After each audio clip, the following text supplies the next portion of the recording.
哎，方叔，少爷，少奶奶呢？今天情况怎么样？少夫人出去了。出去了。啊，您去忙吧。哎。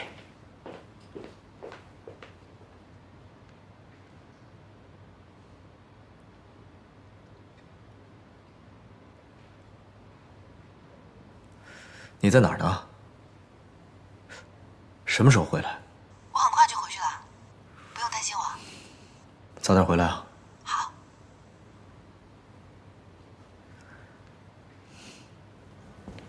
奶奶，我上楼了。立成，你过来一下。啊。坐。好。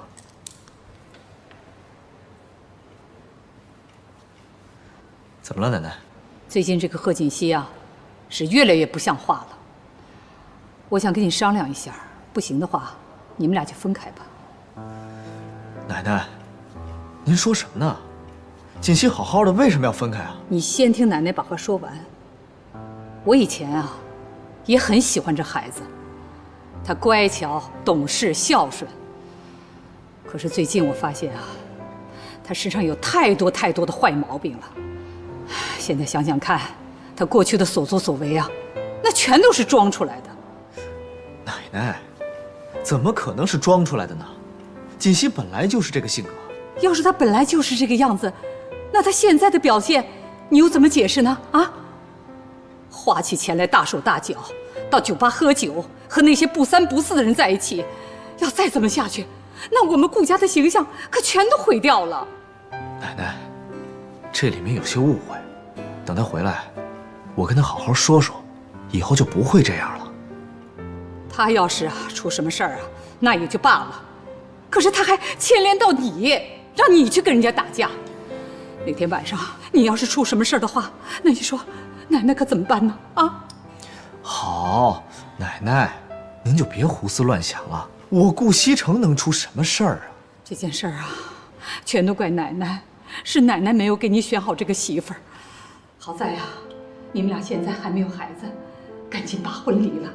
奶奶一定啊，给你找一个更好的。奶奶，您说什么呢？这好端端的离什么婚呢？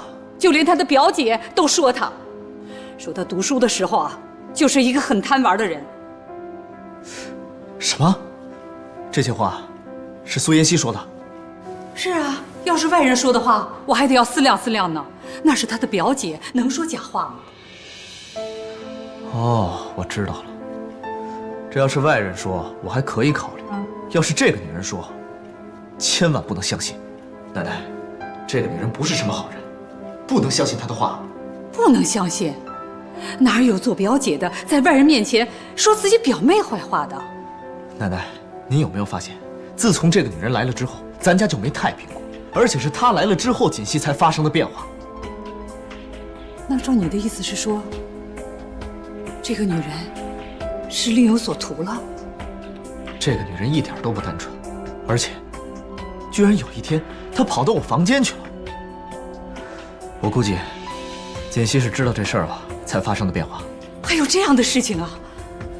我是顾及到锦溪的面子才没有把这事儿说出来，没想到她先挑拨你和锦溪的关系。这种女人咱家不能留，明天我就把她赶出去。季成，你先不要这么激动啊！我看这事儿啊没有那么简单，这事儿呢就交给奶奶来办了。我知道该怎么对付这个女人。奶奶，听话，咱们再观察她2天，好吗？就2天。啊，行。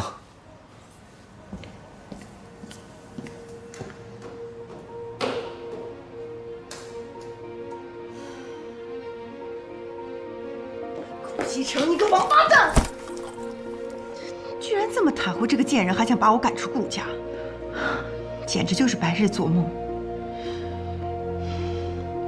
你这次算惹错人了，我不但不会走，我还会想尽一切办法留在顾家，直到夺回我想要的一切，包括你。你怎么在这儿？这也是我的房间啊，我为什么不能在这儿？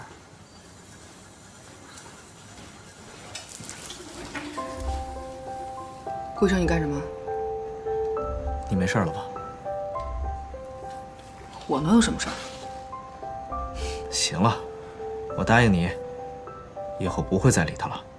我顾西城除了自己的老婆，不会再跟别的女人有任何关系，行了吧？你跟其他女人有什么关系？跟我有什么关系？简溪，别闹了。谁跟你闹了？无聊。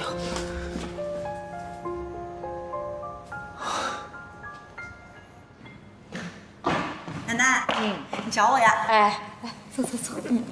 奶奶呀，想跟你谈谈心。好啊。我呢，有点私事儿啊，想问问你，不知道你是不是介意？奶奶，你这个话说的太见外了，我们都这么熟了，有什么事儿问吧。你现在有男朋友了吗？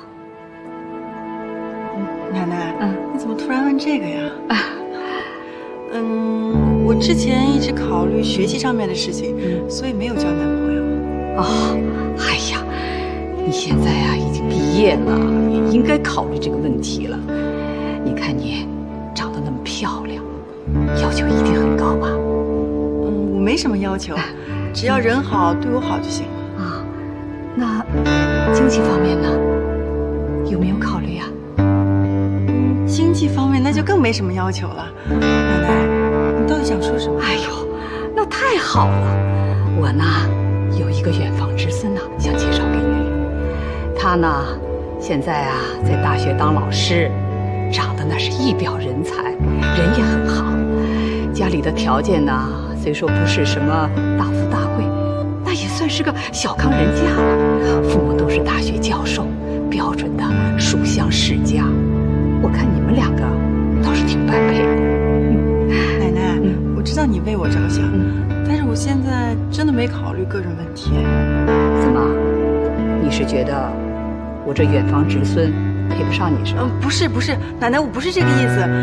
奶奶介绍的人一定很优秀。哎呀，好了，行，别说了，听我的。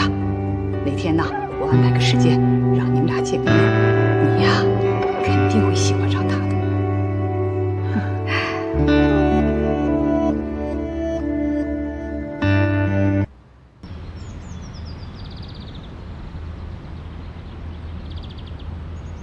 常志成，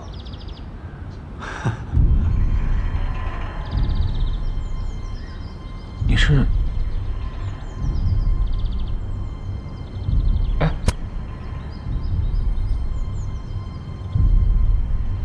你先回去看看，然后我们再继续谈。